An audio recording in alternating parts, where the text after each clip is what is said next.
In the kitchen we have the oven, the fridge and the microwave oven.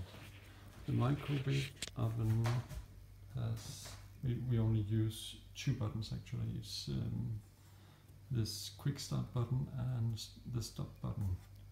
If you want to open the lid, you press this one down here, well, like that, and you can put in your food and close it again, and then you can give it 30 seconds, for example, with this quick start button, pressing once. And if you want to add 30 seconds, you can press it once more, and once more. And if you want to stop it, you press the stop button, this one, here.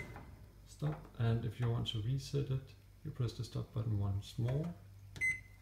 Let's reset.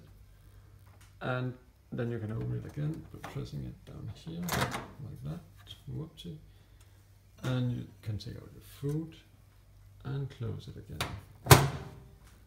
And that's what I have about the microwave oven.